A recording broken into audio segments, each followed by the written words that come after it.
Welcome to By the Way with Beth and Stacey. I am Beth Cooper. I'm Stacey Earlywine, and I started my morning soggy. It's a rainy old day out there. I got a little soggy too. Yeah, my hair was looking great this morning. It still looks good. I you like think it. it does? Yeah, it looks good. Oh man, I lost my oomph. You had a little volume going, and now it's gone. Now my volume's gone because I've been helping out on Tuesday mornings with the grandkids. Yes.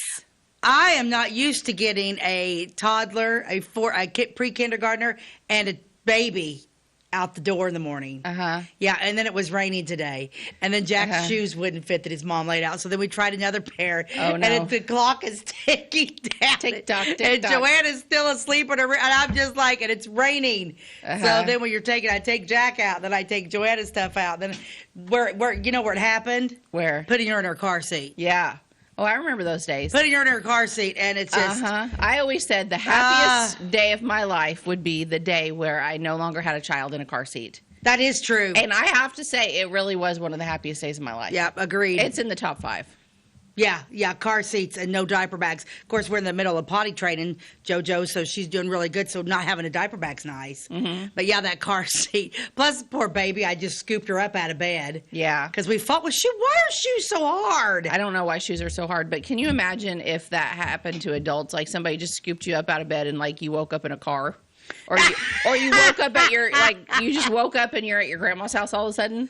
Yeah. That would be kind of traumatic. It would be, because they go with the flow, they're farmers, so they go with flow, but it was funny because, we're both still in bed when I got there this morning at 7:30, and so anyway, Paige gave me my instructions, and I'm like, okay, this is game plan, blah, blah, blah, blah, and then she was out the door, and then so I'm like, okay, I'm gonna go ahead and just say. So I walk back there, and they sleep with noise machines, so the house sounds like there's a tornado going on. And I opened up his bedroom door, and he was sitting right up. Yo, what are you doing here in the morning? I said, well, come on, buddy, let's go. We got to get ready. So he jumped up and didn't give me any fuss. And oh, that's good. Now Paige is the mother that they're perfect. They're perfectly matched. Their hair is out of place. Well, she does it every day. She's practiced. Yeah, she's practiced. She always looks perfect every day, right? Yeah. And the children are the same way. Not me. Yeah. Let's go. I'm gonna have to fix. Basically, I'm gonna have to fix his hair after we get done recording today. So his mother will think that I fixed his hair. They're definitely, when he walks into school, gonna be like, "What? Y'all get you up this morning?" I'm sure that the teachers at the end of the school year are probably used to that. Like my own kids are teenagers now, but when we started the school year in the fall, outfits were put together, hair was combed every morning, teeth was brushed every morning, breakfast was eaten. All of the things were done correctly. The kids walked out the door looking stylish, looking great. Yeah. It is now, they have 2 weeks left of school right now.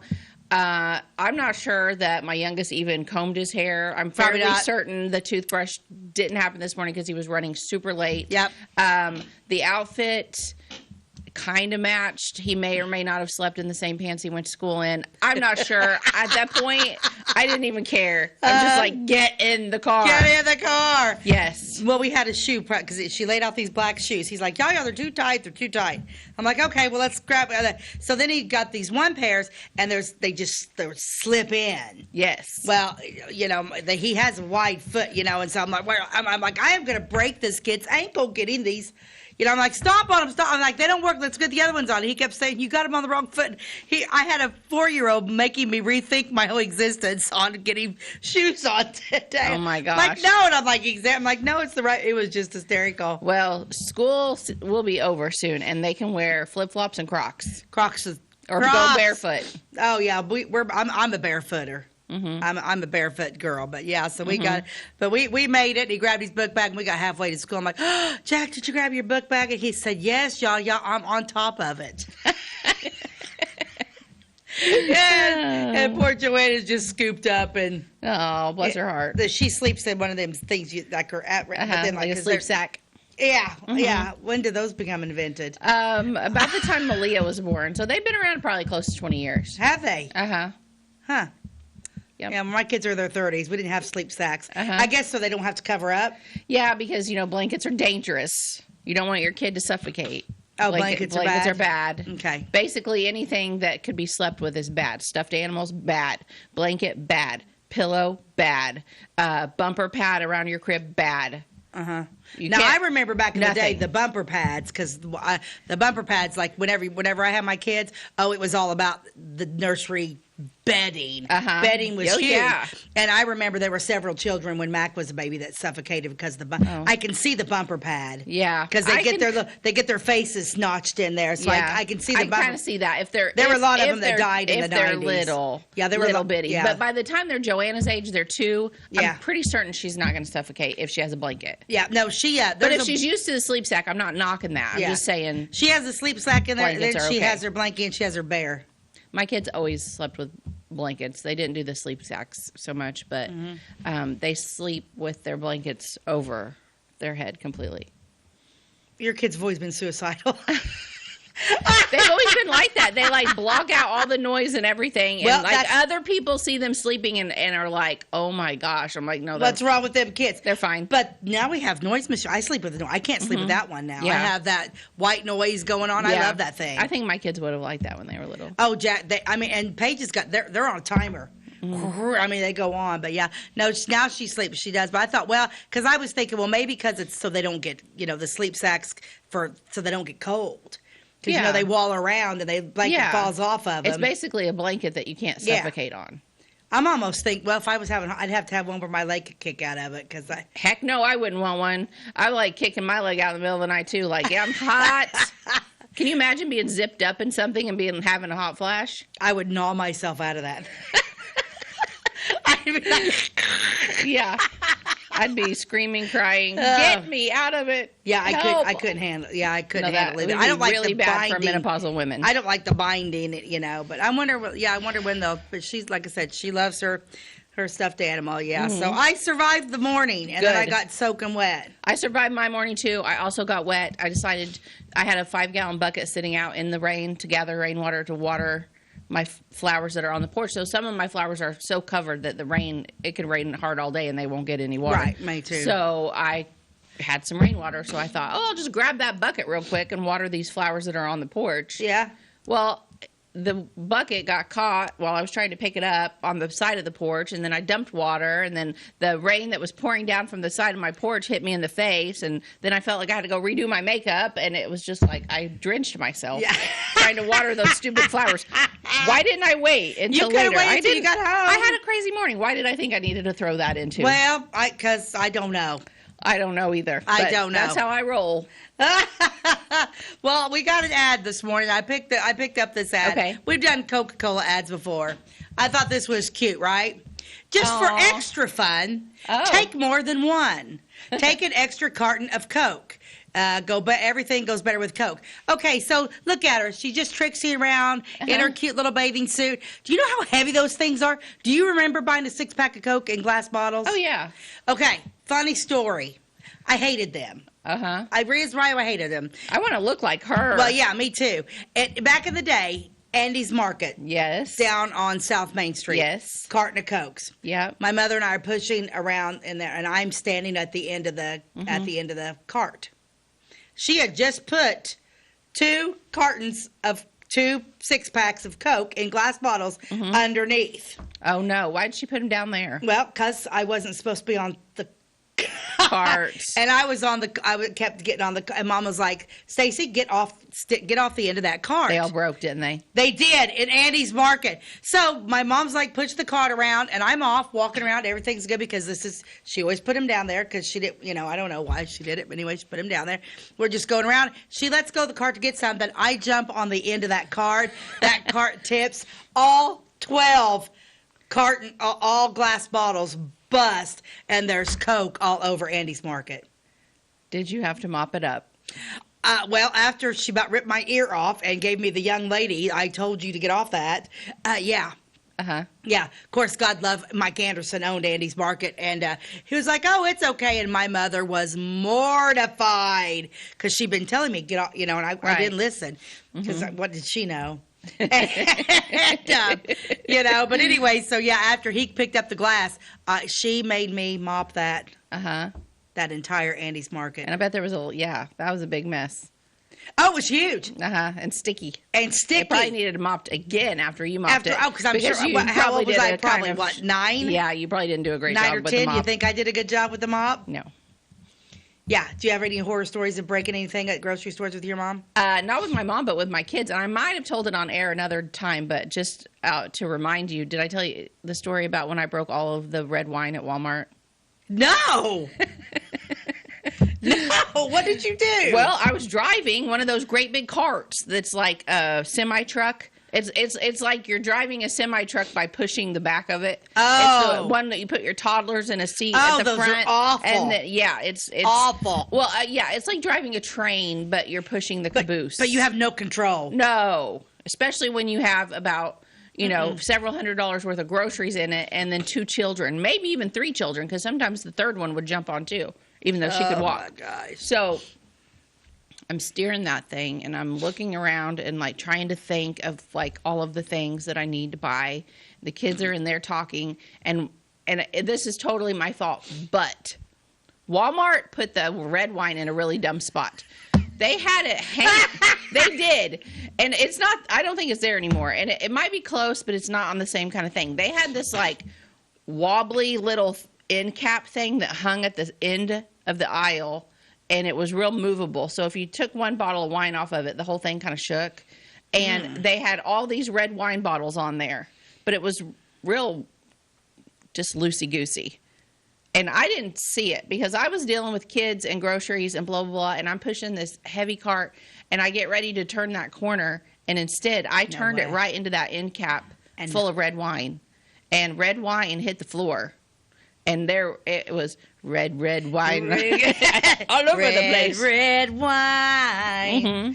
Oh, did you about die? Did you just Yes, I was super embarrassed. I was Did you very look at the apologetic. camera and went, why is that in the middle of the road? I looked at the camera and took a bow. No, I did not. Thank you.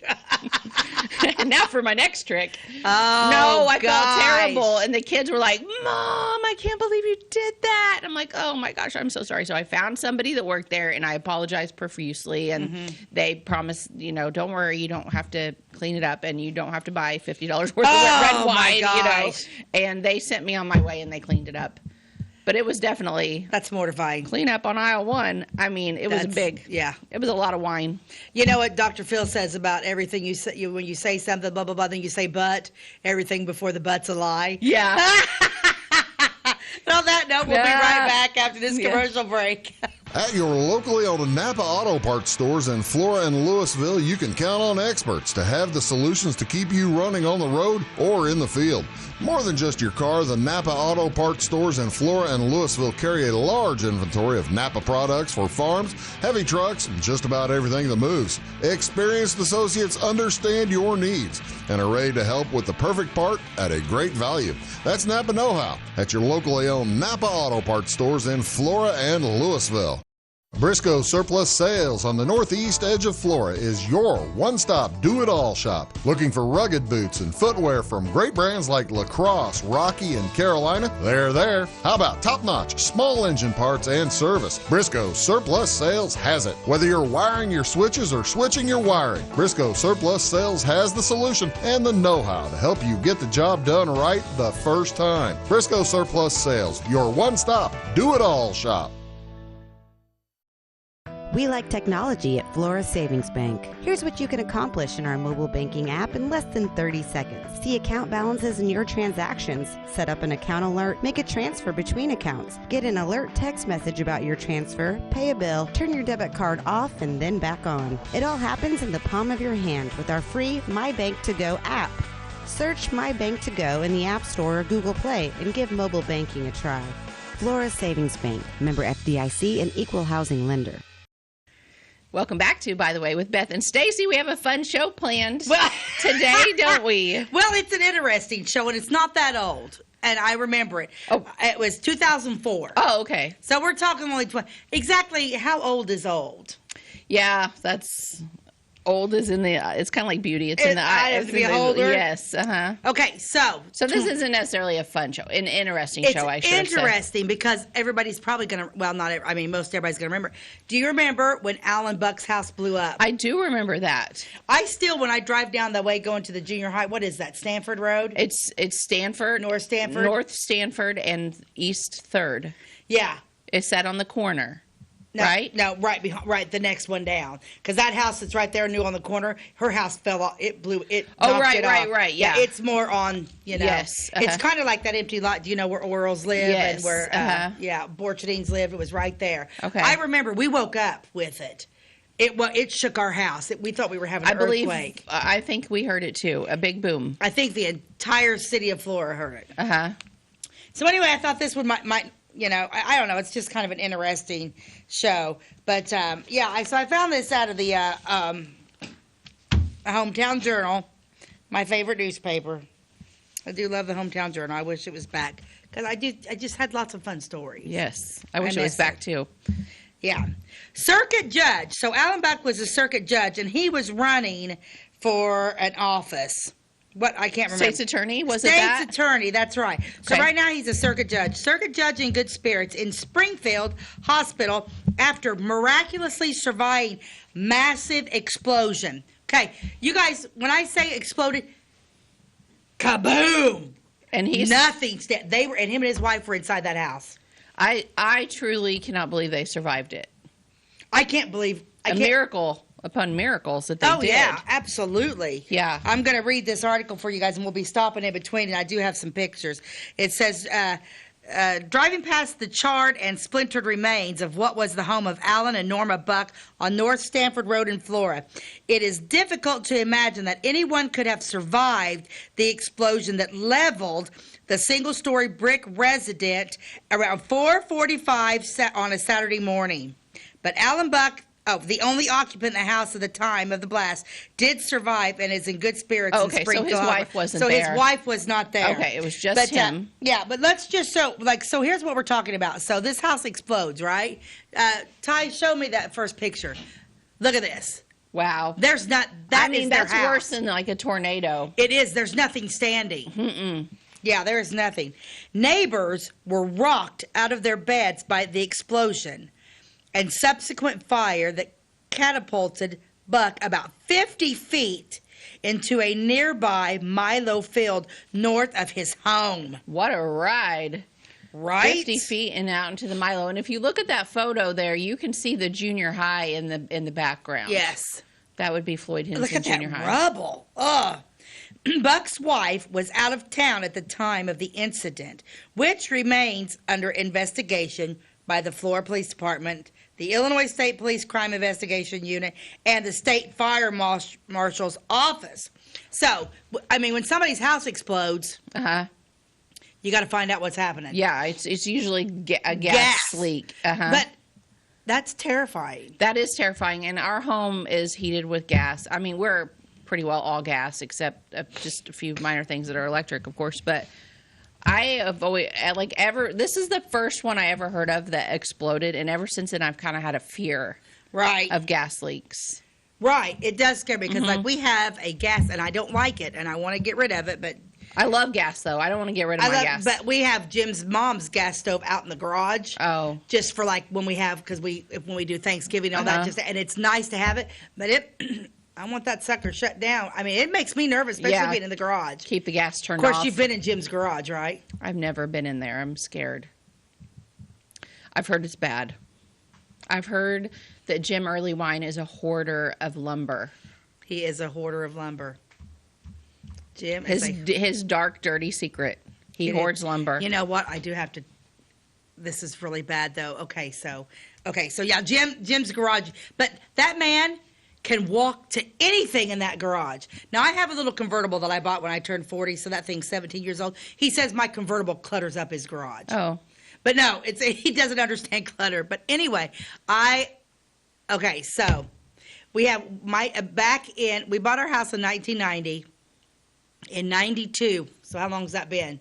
24, 32 years ago, something like that. My dad put a brick fireplace in, you've been in my house, that brick a brick fireplace. Beautiful, but the outside, I have like a crack. Right? Now, this brick that I have was a long time ago, so you can't get brick to match this. Mm-hmm. I can't believe I'm even going to say this on air. My husband's a hoarder. He doesn't throw any, like, What'd bricks you do? away. He doesn't throw anything away. He had the bricks. Yeah. So, my dad had leftover bricks, right? After he built this fire. Long story short, so we have to have it because, like, when it rains now, it comes on the inside because, like, there's cracks there. So, the other day, he hired this young man from Only, comes in. Oh my gosh, my house was a nightmare because, like, he had to cut through everything. Long story short, Jim Earlywine, being a hoarder of wood and bricks and blocks, saved me about $1,000. And my chimney's going to look the same because my husband just lined up. You can never be on his case again. You know that, right? I know it. Yeah, I really can't. He was like, you guys like, yeah, Jim, I don't know. Finding these bricks is going to be hard. They may not match. And Jim's like, oh, no, they're fine. I got about 100 of them. And literally on the east side of my house where all my beautiful, they're kind of like hidden behind my flowers because I will camouflage Jim's hoarding as best I can. Nope, walked right over there. Boop, and he was like, well, that saved me an extra man and about $700. You just saved yourself about $1,000. And the bricks are going to match my outside fireplace. That's awesome. That's awesome. Good for you.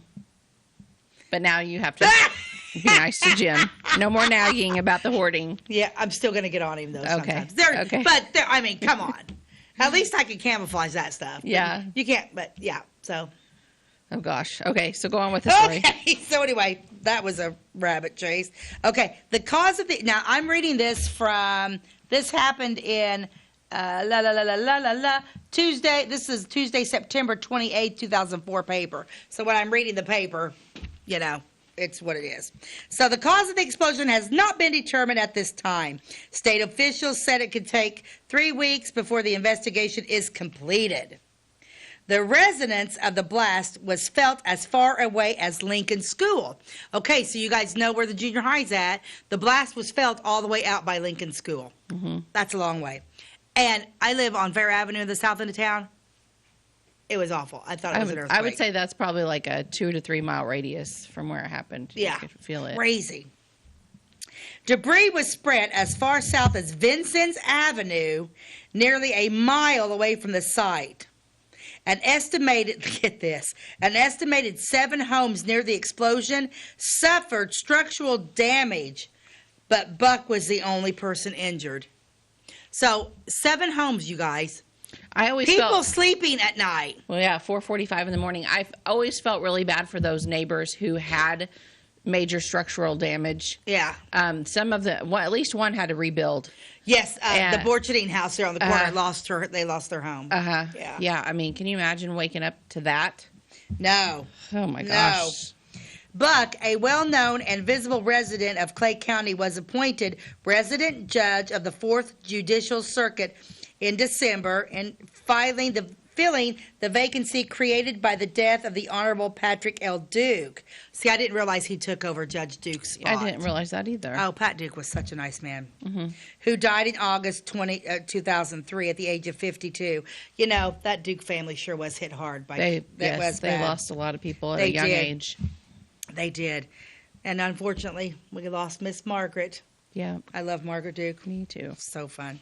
According to Buck's brother, Mark, his injuries sustained in Saturday's blast include 2 or 3 cracked vertebrae, Oh my. a cracked sternum, and some minor second-degree burns. Buck is being fitted for a back brace early this week to help with his injuries. Wow. Can you imagine your house explodes and you're thrown out? We wouldn't even know what happened. No, and you know that the broken vertebrae is horrible. But the sternum is also equally as bad. What is that is your breastbone right here? breastbone. And I have a friend who had a broken sternum from a car accident, and it was very painful. Took a long time to heal. Yeah. That's crazy. Yeah, I'm sure he was miserable. We're going to stop right there. We're going to take a commercial break, and we will be right back. If you're looking for a loan for your brand new home, call Clay County State Bank. If you want to transfer money so your future will look sunny, call Clay County State Bank. We got checking and savings and bill pay too. And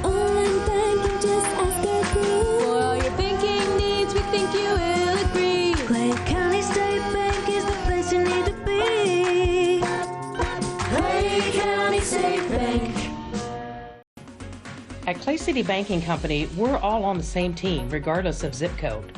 At home, work, school, or across the country, you can be part of our team with our cutting-edge mobile banking products. From your hand, you can check balances, transfer money, make deposits, and pay bills. Looking for a loan? We've got you covered with our mortgage, agriculture, commercial, and consumer loans. Join our team today. Clay City, Flora, Louisville, and Fairfield Banking Companies. We're the hometown banks, member FDIC, and equal housing lender. Tomorrow. Some fear the uncertainty it brings. Some trust the promise it holds. At Grinnell Mutual, we are always looking forward to tomorrow, growing and innovating. So even if the plans you have for the future aren't the same as the plans that the future holds for you, you can be ready. Because we'll be ready, like we have been for over 100 years. Trust in that. Trust in tomorrow. Talk to your mutual agent today. Your local agent is on the square. Louisville, Clay County Farmers Mutual Insurance. Welcome back to By the Way with Beth and Stacey. We are discussing a home explosion. In 2004, in September, the home of Alan Buck, which a lot of us will remember that. Mm-hmm. Yeah, crazy, crazy. The Hometown Journal spoke with Buck by telephone on a Sunday night, and borrowing a line from Mark Twain, he said, "Reports of my death have been greatly exaggerated," followed by his familiar laugh. "I guess I'm a very lucky man," he said in a hoarse voice, "but considering everything, I feel great and hope to be out of here by the end of next week." Gosh. That's good. Buck said he does not remember the explosion or being thrown from the house. That's also good. Gosh. Oh, yeah, I think God just kind of maybe blocks everything out for you. But he does recall lying in the nearby field calling for help. Mm-hmm. "I remember people calling out to me and telling me to keep talking so they could find me in the darkness," he said.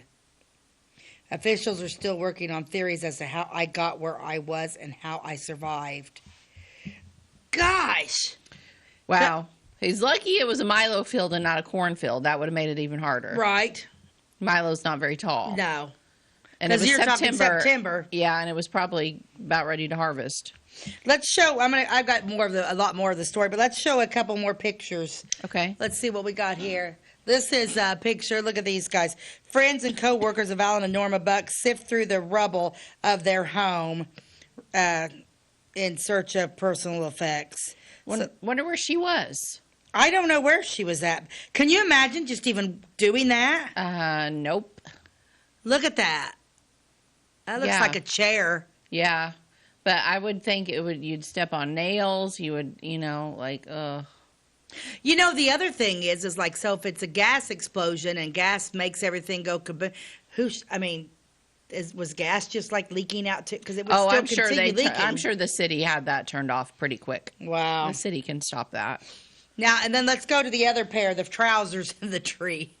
Look at this. Oh, my Lanta. A pair of men's trousers found hanging in a tree near the scene of Saturday's explosion. That's funny. It's funny because it's not just like a pair of jeans. It's like, what are these plaid 1970s suit pants? I mean, that's kind of comical of all of the things. I mean, I guess it's not like a big pair of panties or something. That would be even worse. And now we found the granny panties.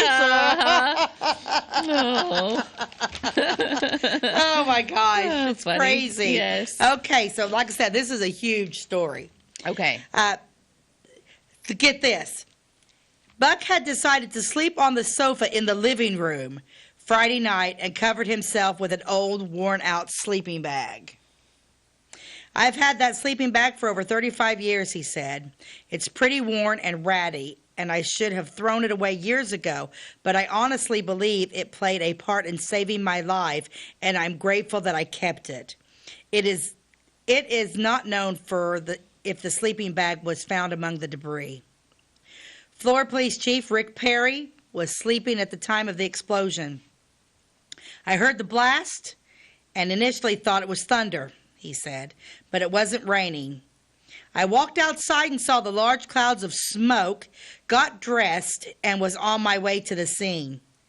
Perry said the police department received numerous calls from local residents inquiring about electric disruptions. Perry said his initial reaction upon arriving at the scene of the explosion was, "Lord have mercy, what has happened here?" Can you imagine? No, pulling up to that. He must not have lived too far away. No, He they could were. see the smoke. Yeah. But yeah, scary. He said that emergency responders and volunteer firemen were at the scene in a matter of minutes. Wow. I'm going to tell you what. We have the best. We do. Oh, our fire Shout department. out to the Flora Volunteer Fire Department, Flora ESDA, North Clay Fire Department, Clay Xenia, Clay Xenia. City. We appreciate you guys so much, and they are really fast. They really take their job seriously, and we should, as a community, appreciate that, because not every community has volunteers that are devoted like that. And they all. I mean, there's a lot of them. Mm-hmm. You know, they don't mess around. Yeah. It's kind of nice, you know. Yeah. Here, one of the good things about a small town fire department is that the members come from all walks of life, he said. Those with knowledge of natural gas took the proper precautions in the event that gas caused the explosion. Mm-hmm. The chief said that the area was also cordoned. Is that right? Yeah. That's a weird word. Cordoned. I think it's right. Cordoned. Mm-hmm. Off for several blocks and remained closed until state officials had conducted their investigation by mid-afternoon on Saturday. The first people to arrive at the scene reported that they could hear Buck calling out for help and soon found him lying in the nearby field. He was immediately transported to Clay County Hospital and then airlifted to Springfield, where he was admitted to Memorial Hospital. Wow. Flora police officer Bruce Cook was on duty and was checking on some city-owned property just south of Five Brothers. Five Brothers was where La Fuente is. La Fuente is at now. So not far from the house. He was very nearby. Exactly. La la la la la. And Bruce Cook liked to sit near that overpass and watch for cars. I know. Did you get in trouble a few times? Only once. No ticket. He said, I Just saw a it warning. and heard it and felt it. Cook said he initially thought that an electric transformer had blown up because all of a sudden of a sudden power outage. That's what I would have guessed. A transformer Me too. blown. He began driving north to the vicinity of the Bucks' home when he saw large clouds of smoke and heard debris hitting the roof of his patrol car. Oh, So my he gosh. was close, yeah. There were entire sheets of paper landing on my car, he said, and I knew right then that something bad had happened. Cook was at the scene within 30 seconds of the blast. Oh, my gosh. Wow. I could not believe what I saw, he said. I've been doing this kind of work for 25 years, and even the 1998 tornado didn't produce the kind of destruction I saw when I pulled up at the scene. The house was completely leveled. It didn't burn down, it blew apart. Yeah. Wow. Man. It's almost like, I can't even imagine. I just kind of picture it like, I don't even know.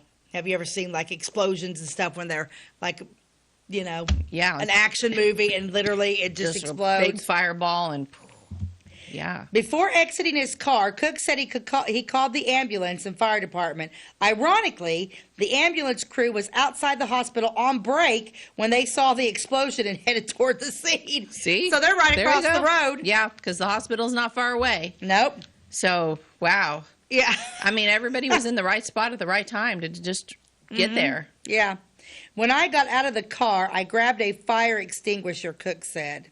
A small extinguisher was no match for such a fire, but I thought it might help in the event that I found somebody in that mess. With debris still floating down from the sky, Cook began running up the driveway calling out for Buck. Then, in the darkened distance, he heard Buck call back.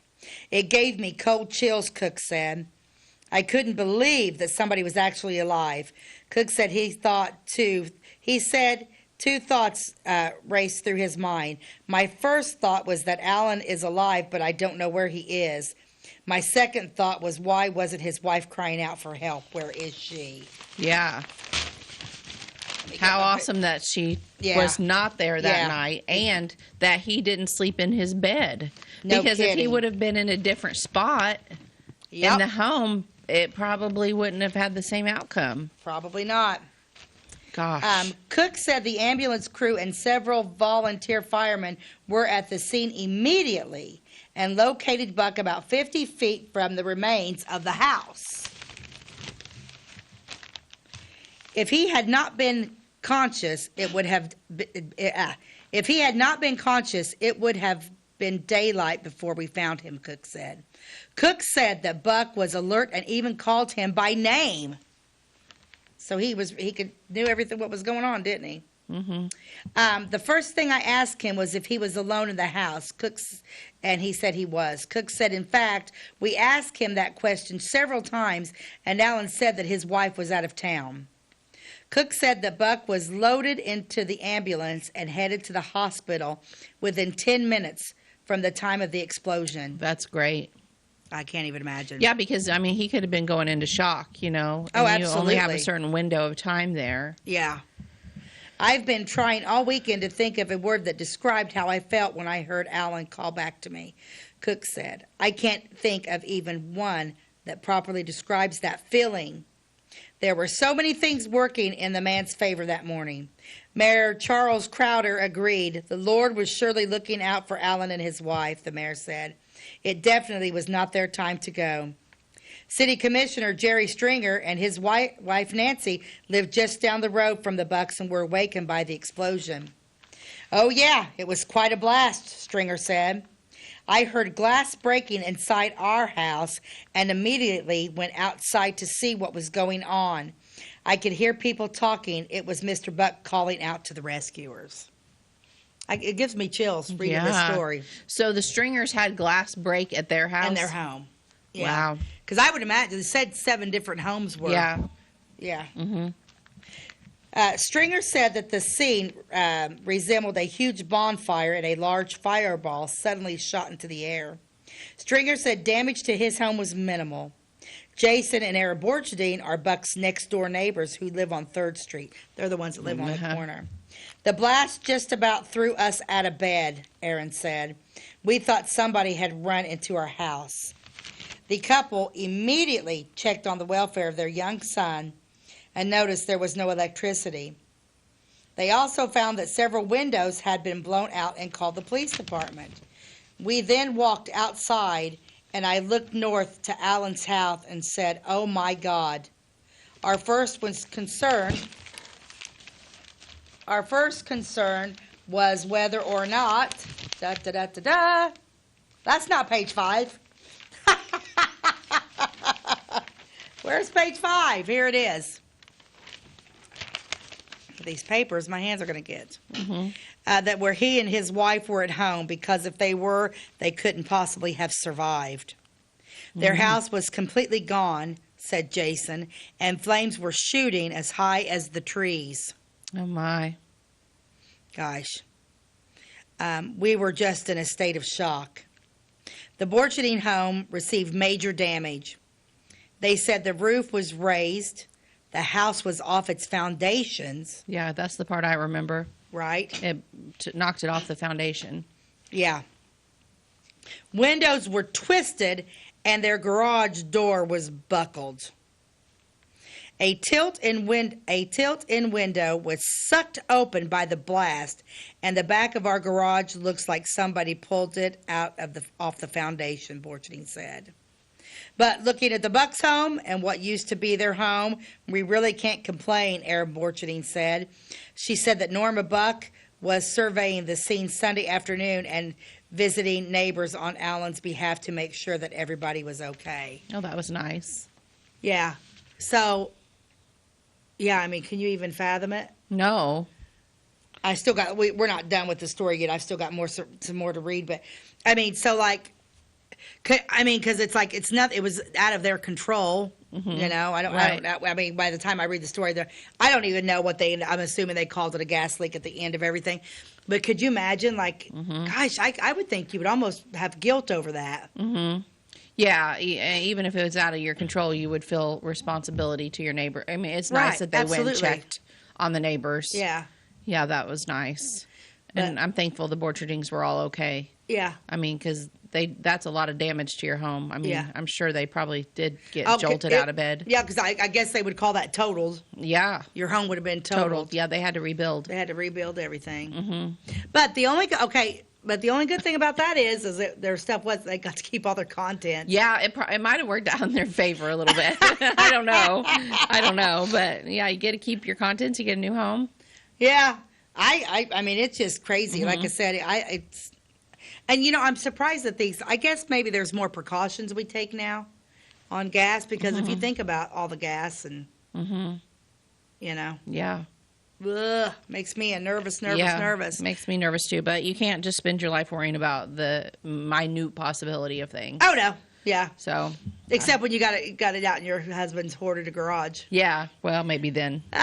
We're going to take a quick commercial break, and we'll be back, and we'll finish our story. Do you bowl like this? That's great. Do you bowl like this? That's great too. That's because whether you're a pro or you just want to have a lot of fun, at Peggle's Silver Dollar Lanes, we have a lane for you. We have galaxy bowling, gaming for kids and adults, Joe's Pizza, a full bar, darts, pool, and fresh and clean bowling shoes. Boy, does that smell nice. So come on down to Peggle Silver Dollar Lanes in Effingham, where we have a lane for you. My name is Robin Stanford. I own Stanford Marketing. It's a promotional products business along with an embroidery business. And we do custom hats, t-shirts, anything, you name it, we can make it. People like that we do stuff in-house and we can actually make things here and that we're not contracting the work out to other places. We never say no. We always try to find a way to do it. If anybody can do it, we can do it. We are hardworking women, that is for sure. Come to Stanford Marketing in Flora for all your custom and promotional needs. Jimmy order lumber, doors, paint, windows, electrical, plumbing, and much more.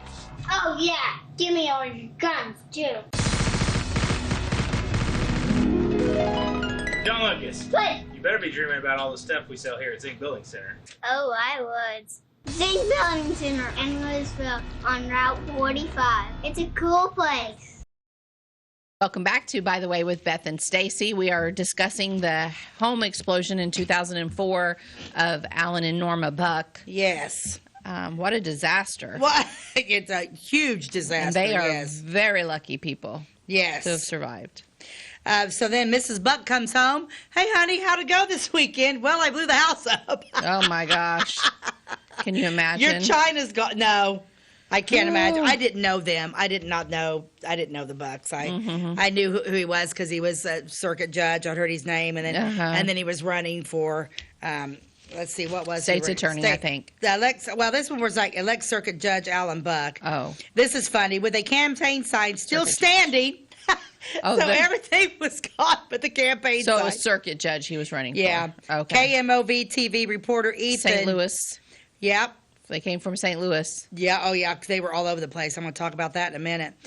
The cameraman Jim Thomas broadcast a live report on Channel 4 St. Louis Saturday evening from the scene of the blast that destroyed the home of Alan and Norma Buck. Saturday morning, several other television crews were on hand throughout the day, filing reports from the site of the blast. So basically everything was gone except for the elect circuit judge Alan Buck. I was almost positive he was running for state's attorney at one Yeah, time. I was thinking that too, but I don't know. I don't know. I get so confused. There's too many know. signs in the world. Yeah. Let's talk a little bit more. Derek Van Meter lives across from the Borchardines and was also awakened by the explosion.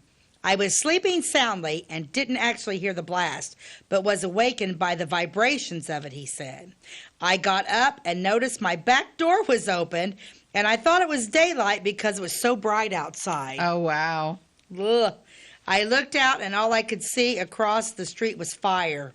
It took me a moment to realize what was happening. Van Meter said he then heard a loud pop and witnessed a 40-foot flame shoot into the air. Oh, Yeah, my. because I would assume things are still probably blowing up and stuff, right? Yeah, could be gas, Yeah. flume or I don't know. Yeah. What do I know? The blast... Nothing really about gas. The blast knocked Van Meter's house off of its foundation. Oh. There is a 6-inch gap between the north wall and the floor of the house, he added. that items were knocked off the walls and shelves. Plaster was cracked and a back window was blown And none of that out. woke him up. It was just the vibration that woke him up. That man is a sound sleeper. He was sleeping good. By mid-morning, news of the explosion had spread over the entire county. Sorry, not country, county. I was like, country? Whoa. It really was a big deal. Okay, county. That's gotcha. funny. Okay. And members of the Emergency Service and Disaster Agency, ESDA, were brought in to regulate traffic and deter sightseers. That's always a big problem. Yeah. Sightseers are always a big problem. You know who those sightseers were? You. My dad was a volunteer fireman, and he was like, if I ever see you getting in the place of ambulance or fireman. I stay out of the way. I wasn't in the way. But if you're in the road driving. The road was open. It is a public road. If they didn't want cars on it, they could just have shut the road down. Nope, I'm not sorry. Sorry, not sorry. Sorry, not sorry. Now, you might be one day if a bunch of rubberneckers are in and your house is on fire, the fire department can't get to it. I'd be like, well, been there. Nothing to see here, folks. Oh, gosh. Several television crews were at the scene by mid-afternoon, beaming reports back to their stations via huge satellites. Once the roadblocks were removed, North Stanford Road saw a constant stream of traffic as residents got a first-hand look at the devastation.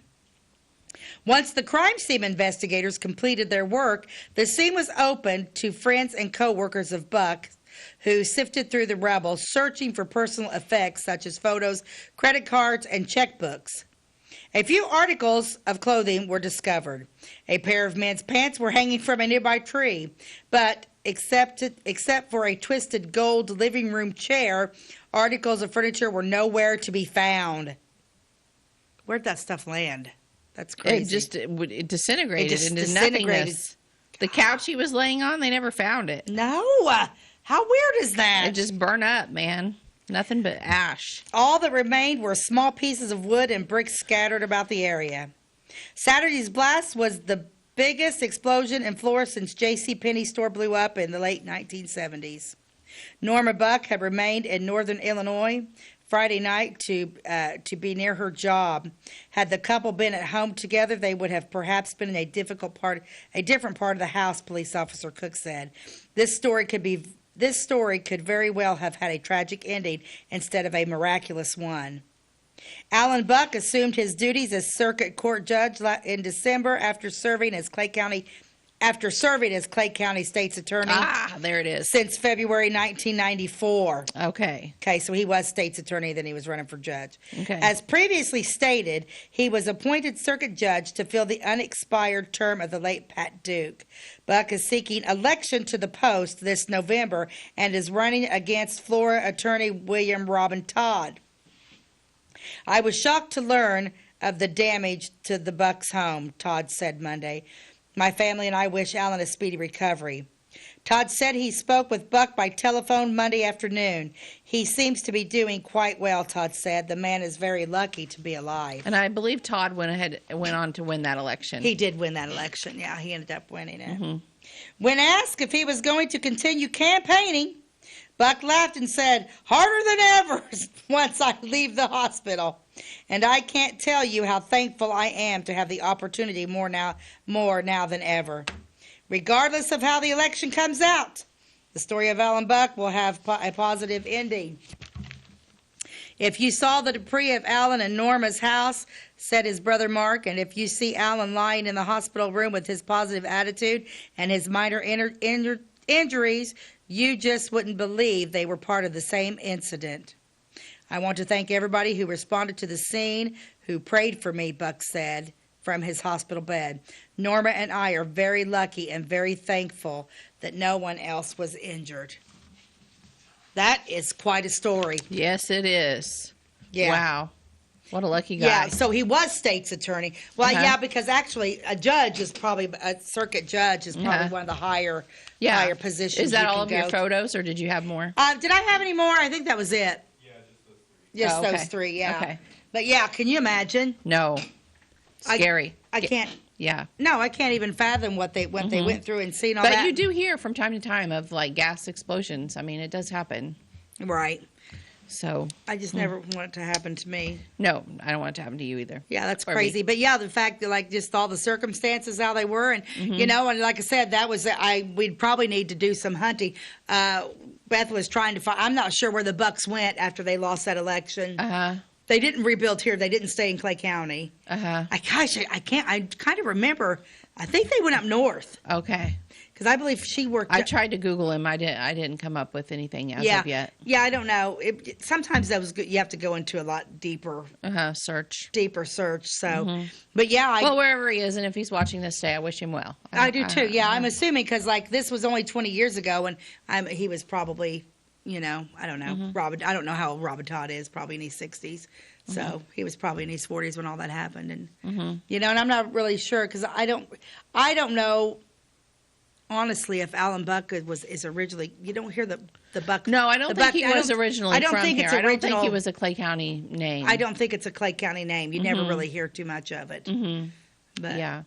yeah. Yeah. Well, that's an interesting story. I didn't realize all of that. So, Yeah, and Yeah. if you drive by there now, once you get past, what is it, 3rd Street? Right there. There's a house right there where Aaron Borcherding lives now, and you just go, that empty field between that house, and I believe the Orrell family lives, Abby and Dakota Orrell have built a home. That empty lot right there is where all that took place, just south of the junior high. Like I said, Jim and I were laying in bed, and it just, the house shook, and it's crazy. I don't know. Terrible. Yeah. So 2 explosions in Flora. yeah, the penny store. J.C. Penney with my Christmas presents in it that I'll never get over. Yes. Do you remember what my Christmas presents were? It was a doll. No. No, it was, Oliver and Olivia. oh, yeah. Octopus. Yes. The scratchy thing. I can't believe she doesn't remember. I'm still torn up over that. I'm sorry. I need to get, you know what I need to do? What? I need to get on somewhere and try to find Olivia and Oliver octopus. Yes, you should. That would make me so happy. You should. You should do that. I'm going to do that. Uh-huh. Yeah, I'm going to do that. And I'm just going to whip through here. Okay, let's see what we got. Let's end the show with a great words to live by or a famous quote. What do you got? Oh, wow. Aristotle. Uh-oh, we're going deep today. Well, you know that's me, Miss Deep Thinking. Yeah, Deep Thoughts by Jack Deep Handy. Thoughts. I mean, Stacey Earlywine. Oh, my gosh. Those were some of the best. We need to pull some of those off of the internet. Deep I'm going to quotes by write that. Jack Don't let Handy. me. That's going to be. Stay tuned for our next Stay episode. tuned for If you don't know future what we're talking episodes. about, that was a skit on Saturday Night Live years ago, and it was called Deep Thoughts by Jack Handy, and they were deep thoughts We're that totally were funny. We're totally doing that next week. Okay. It's happening. Okay. Okay, this is from Aristotle. We are what we repeatedly do. Excellence, then, is not an act, but a habit. Excellence is not an act, but a habit. Because what do they say? It takes, and I can't. Everyone has a different number. Okay, some people say you have to do things 7 days to make it a habit. Some people are like, you have to do it for 100 days and then it's a habit. And then some people are like, you have to do something for 30 days and then it's a habit. I'm like, what is the number? Yeah. Everyone has a different It opinion. doesn't matter if You I just don't have want to do it it. a lot. I could do it for 100 days and be like, I'm over it. Yeah, I know, me too. Yeah, it's like only your bad habits keep going. I was getting ready to say that. Yeah. I'm really good at bad habits. Yeah. I'm terrible at making good habits. Well, yeah, because you know what our worst problem is? Food? Sugar. We're both sugar. We're crack. addicted to sugar. And That sugar's my crack cocaine. It is. Yeah. Seriously. There is something to that. And sugar's so bad for you. I know. It not only makes you fat, but it makes and here's the other thing you and I talk about all the time. How many times do we say, like, no more sugar, so we'll go off sugar? Feel 1,000 times better. Fingers don't hurt, joints don't hurt. I feel great. Feel great. I can go months without sugar. Feel great. I go to one stupid little baby shower, and they're like, I got you a cupcake. I'm like, oh, I've lost a lot of weight. I guess I can have a little bit. I eat this much sugar. Next 2 weeks, it's all I can think about. I need sugar. Sugar. It's bad. I've never been addicted to like a narcotic or a drug or something, but I Me can neither. imagine I that think would be what it was sugar's like. That I feel think bad sugar's for those worse. people because I feel like being sugar's addicted worse. to sugar is bad enough for me. It is. I think sugar's a terrible addiction because it not only makes you fat, makes you tired, makes your joints hurt, and it's because it's everywhere you go. It's like, it's all around us. It's all around you, no matter what you do. You can't Food go is everywhere. to baby showers. You can't go to bridal showers. What do you do when you Can't go out to with a friends? wedding. You go out and eat. Go movie. You eat popcorn. Everywhere you do. I used to say that I wasn't fat until I found Jesus. Church potlucks. No kidding. Well, and it's like, even if you choose to eat healthy, like there's sugar hidden in the healthy stuff. So you can order chicken and think you're getting like a nice protein. But no, it's like smothered in some sauce that's full of sugar. Yeah. That's why the most fattening sugar-filled is Chinese food. Chinese food is the most fattening food you can eat. Did you know that? Why are the Chinese so skinny? I don't know. Well, because my gene pool would have the sumo wrestlers. There are a lot of things in this world that are not fair. And that they can eat like unhealthy food and still be thin. But it is. Chinese food is the most fattening food you can eat because it's all drenched. It's all coated with stuff. First of all, a lot of it's fried. Yeah. A lot of it's fried, but that's not the fattening. It's high in salt, too. It's high in sodium, it's high in sugar, and it's so good. That General Tso's chicken. Yeah. It's not on my top list, but okay. It's not my favorite, but when I want Chinese food, I want it. The very best Chinese restaurant in the entire world is called Peking Palace in Harrisburg, Illinois. It's closed right now, and I'm very, very sad about it. I haven't had it in a long time. Is it a buffet?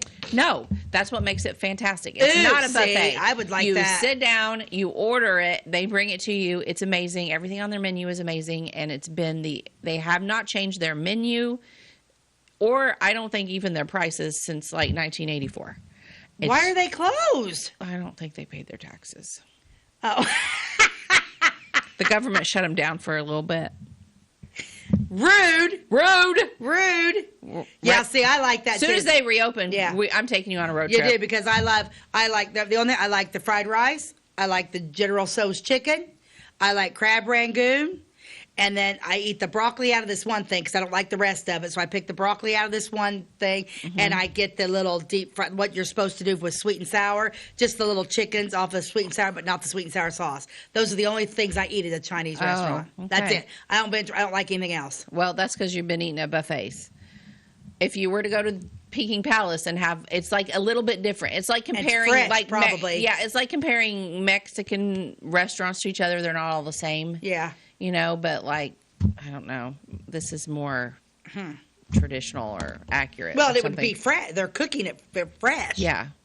Now you got me wanting to go. Well, one place I haven't been to the Japanese restaurant. I love my Fujiyama.